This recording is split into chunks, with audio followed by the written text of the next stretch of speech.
அமித்ஷாக வந்து ரஜினிகாந்த் அவர்களை கடுமையாக விமர்சிக்கக்கூடிய வகையில் ஆதவ அர்ஜுனா பேசியிருந்தாரு.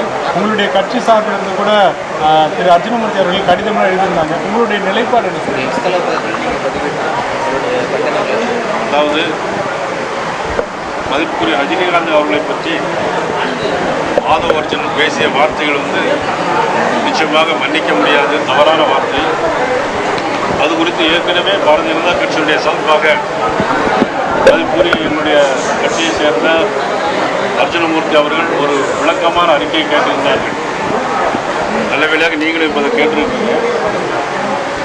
அவர்கள் எங்களுடைய அர்ஜுனமூர்த்தி அவர்கள் விளக்கமாக எழுதியிருந்தார்கள். இருந்தாலும் கூட நானும் பார்த்தேன், ஆதவ அர்ஜுன் அவர்கள் வந்து நிச்சயமாக மன்னிப்பு கேட்பார், தவறுக்கு வருவார் நானும் நினைத்து பார்த்தேன்.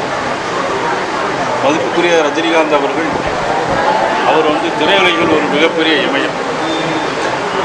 பன்னெடுங்காலமாக திரையுலகில் ஒரு முடிச்சுடா மன்னனாக வாழ்ந்தவர். மிகச்சிறந்த ஒரு ஆன்மீகவாதி.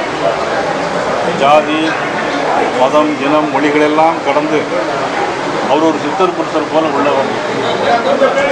இன்றும் கதாநாயகனாக பலம் வந்து இருக்கின்ற ஒரு அற்புதமான ஒரு தலைவர், மிகச்சிறந்த நடிகர், வாழ்க்கையை விருது பெற்றவர். அவரை பற்றி நேற்று வந்து ஆதவ அர்ஜுன் அவர்கள் பேசி என்பது உண்மையிலேயே வருந்தது. நானும் அதற்கு விஜய் அவர்கள் அதை கண்டிப்பார், அது கொடுத்து மறைத்து சொல்வார் என்றாலும் எதிர்பார்த்தேன். நிச்சயமாக அவரிடம் அதை எதிர்பார்க்கக்கூடாது என்று தான் நினைக்கிறேன். உண்மையிலே வருந்தத்தக்க செய்தி அது. இது போன்ற விஷயம் உண்மையிலே ரஜினிகாந்த் ரசிகர்கள் அதை ஏற்றுக்கொள்ள மாட்டார்கள்.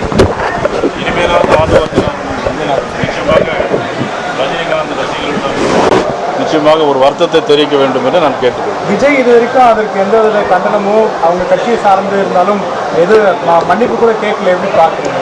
இல்லை, அதனால தான் இப்போ நான் சொல்கிறேன். ஏற்கனவே என்னுடைய அர்ஜுனமூர்த்தி பாரதிய ஜனதா கட்சியின் சார்பாக ஒரு விளக்கத்தை கொடுத்திருந்தார்.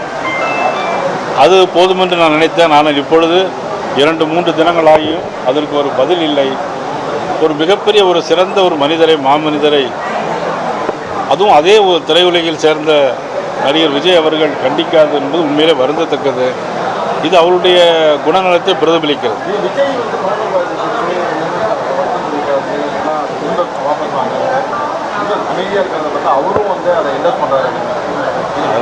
அதான் இப்போ சொன்ன அவருடைய எண்ணம் அதுவாக தான் இருக்கும் போல் எங்களுடைய உணர்வு தெரிகிறது.